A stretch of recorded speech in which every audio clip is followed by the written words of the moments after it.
Hello. അപ്പോൾ ഇന്നത്തെ പുതിയ വീഡിയോയിലേക്ക് എല്ലാവർക്കും സ്വാഗതം. അപ്പോൾ ഞാൻ ഇന്ന് ഉണ്ടാക്കാൻ പോകുന്നത് വെച്ചാൽ നമ്മുടെ ലാലേട്ടൻ്റെ വൈറലായിട്ടുണ്ടായ ഒരു ഡെസേർട്ടാണ് കേട്ടോ. ബനാന ഡെസേർട്ടാണ്. അപ്പോൾ നമുക്കത് ഉണ്ടാക്കി നോക്കാം കേട്ടോ. ഫസ്റ്റ് ട്രൈ ആണ്, എങ്ങനെ ഉണ്ടാവുമെന്ന് അറിയില്ല.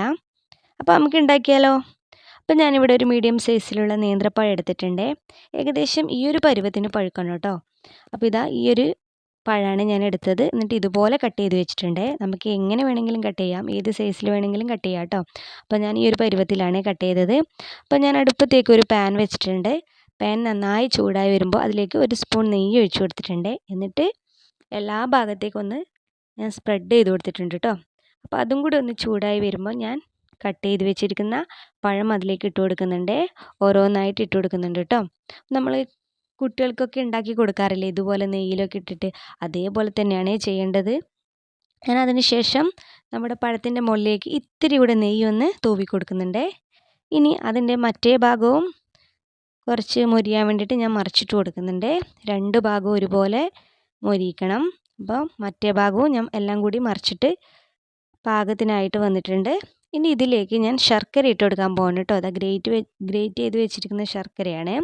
ശർക്കര വേണമെങ്കിൽ നമുക്ക് മെൽറ്റ് ചെയ്തിട്ട് ഒഴിക്കാം കേട്ടോ. പക്ഷെ ഞാൻ ഇതുപോലെ ഗ്രേറ്റ് ചെയ്തിട്ടാണ് ഇടുന്നത്.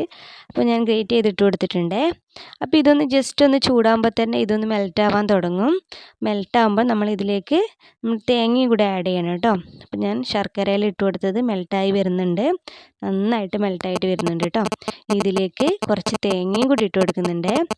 തേങ്ങ കൂടാതെ നമുക്കിതിലേക്ക് വേണമെങ്കിൽ കുറച്ച് നമ്മുടെ ഏലക്കാപ്പൊടിയൊക്കെ ഇടാം കേട്ടോ. കുറച്ച് ഏലക്കാപ്പൊടിയും കൂടെ വേണമെങ്കിൽ ഇട്ട് കൊടുക്കാം. പക്ഷെ ഞാനിപ്പോൾ ഇവിടെ ഏലക്കാപ്പൊടി ഇട്ട് കൊടുത്തിട്ടില്ല, തേങ്ങ മാത്രമേ ഇട്ട് കൊടുത്തിട്ടുള്ളൂ കേട്ടോ. അപ്പോൾ തേങ്ങയും കൂടി ഇട്ട് എല്ലാം കൂടി ഒന്ന് മിക്സ് ചെയ്യുന്നുണ്ട്. എല്ലാം കൂടി മിക്സ് ചെയ്യുമ്പോൾ അതിൻ്റെ ആ ഒരു മധുരമൊക്കെ എല്ലാ ഭാഗത്തും ശർക്കരയും തേങ്ങയും എല്ലാം കൂടി ഒന്ന് മിക്സ് ആവാൻ വേണ്ടിയിട്ടാണ് ജസ്റ്റ് ഒന്ന് മിക്സ് ചെയ്ത് കൊടുത്തത്. അപ്പോൾ അതൊന്ന് ചൂടാറിയതിന് ശേഷം ഞാനൊരു കപ്പിലേക്ക് മാറ്റുകയാണ് കേട്ടോ. എല്ലാം നമ്മുടെ ഈ ആക്കി വെച്ച എല്ലാ ബനാനയും ഞാൻ ഒരു കപ്പിലേക്ക് മാറ്റിയിട്ടുണ്ട്. പിന്നെ നമുക്കിതിലേക്ക് ഇത്തിരി ഐസ്ക്രീമും കൂടി ഇട്ട് കൊടുത്താൽ നമ്മുടെ പരിപാടി കഴിഞ്ഞു കേട്ടോ. ഇത്തിരി ഐസ്ക്രീം, ഞാൻ വാനില ഐസ്ക്രീമാണ് എടുത്തത്. ഇനി ഇതിൻ്റെ മുകളിലേക്ക് ഇത്തിരി ഹണി കൂടി നമുക്ക് ഒഴിച്ചു കൊടുക്കാം.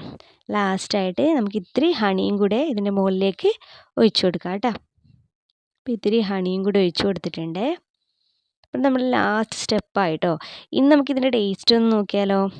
ടേസ്റ്റ് എങ്ങനെയാണെന്ന് ഞാൻ പറയാവേ.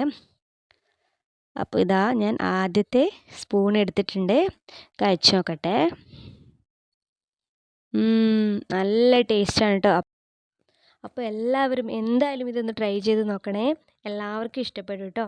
വാനില ഐസ്ക്രീമിന് പകരം നമുക്ക് മറ്റു ഐസ്ക്രീമും യൂസ് ചെയ്യാവുന്നതാണ്. അപ്പോൾ എല്ലാവരും എൻ്റെ ചാനൽ സബ്സ്ക്രൈബ് ചെയ്യുക, ലൈക്ക് ചെയ്യുക, ഷെയർ ചെയ്യുക. അപ്പോൾ അടുത്ത നല്ലൊരു വീഡിയോ ആയിട്ട് ഞാൻ വീണ്ടും വരാം. അതുവരേക്കും ബൈ.